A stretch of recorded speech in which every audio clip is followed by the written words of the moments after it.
this is Lady Gaga. Born This Way Foundation and I are proud to bring to you the BeThereCertificate.org free online mental health course.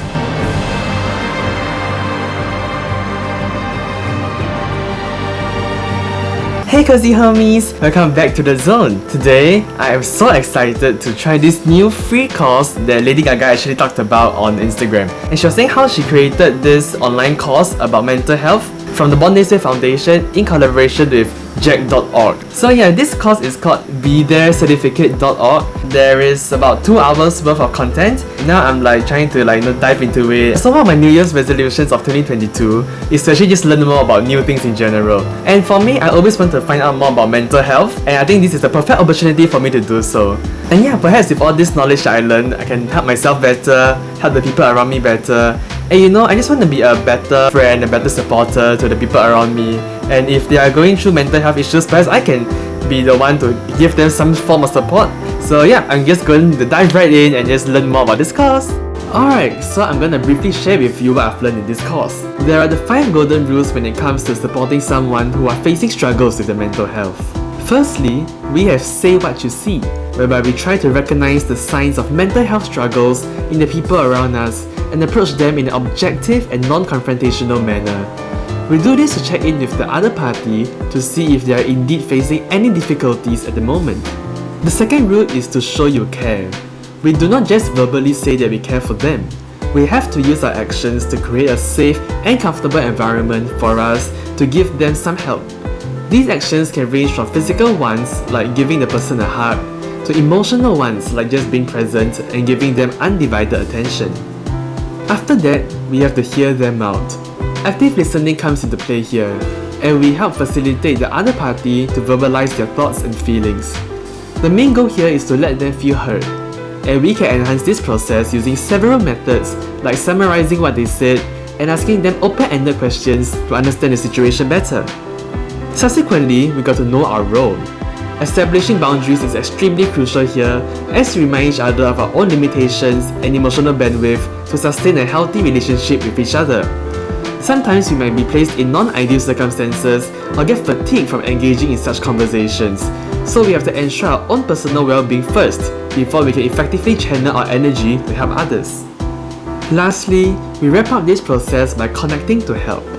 It is time for us to assess relevant resources that would be helpful to the other party.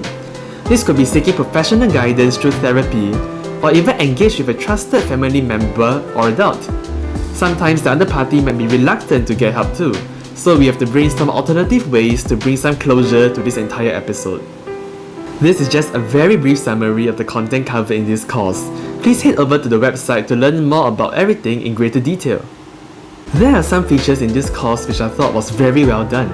My favorite part of this course is the list of questions and answers found nearing the end of each chapter. They include questions that I've had while reading through the entire material and are very relevant to the real world. For instance, they answer the questions of how can I support my friend who is starting therapy, and what to do if someone is going through a panic attack, which I think are really helpful.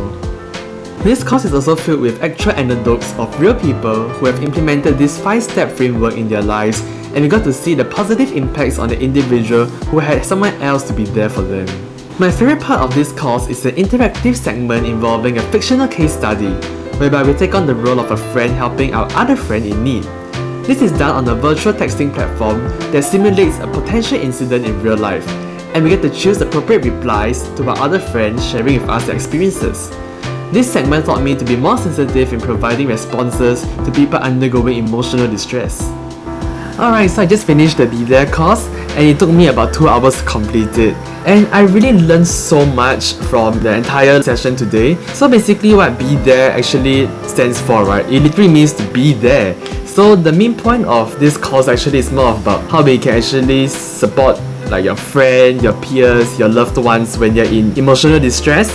What are some of the ways that we can approach them and tackle the situation together? I really like the approach of Be There because we have to know our capacity and our capabilities. I presume most of you watching this are not mental health professionals, and we are not really trained to do psychological first aid, emotional crisis management. So being there is actually the best thing we can do. We play a supportive role and just show care and concern to the other party. This course taught me to be much more sensitive in terms of how we approach someone, how we talk to someone, ask them questions. And it gave like a really nice and good framework for me to follow. Okay, for me, I feel like I more or less use some of these tips already in my daily life when I talk to my friends who seem stressed or anxious. But I think for me, after completing this course, I am more aware of how I can tackle such situations in a more all-rounded manner, in a sense where it benefits the other person and at the same time it doesn't compromise my own mental health. And I think this is very important because there is this symptom known as like caregiver's guilt, where you feel like you're not doing enough for the person you're caregiving. But we should know that we are humans and we have our own limitations and our own emotional bandwidth, and it is important for us to acknowledge that and to work around it. And I think this course is very important because it teaches us a life skill that is very crucial for us, but it's not really talked about in our society. And I'm just so grateful for Lady Gaga, the Born This Way Foundation, and Zheng.org for making this course like a free one for all of us to access. And yeah, because a lot of those like good professional mental health resources are often like expensive and costly, I feel like making this course very accessible to like common people is very important. And I'm so happy that I got to experience and learn this course. So yeah, if you enjoyed today's video, do remember to like, share, and subscribe, and hope to see you guys in the next video. Bye!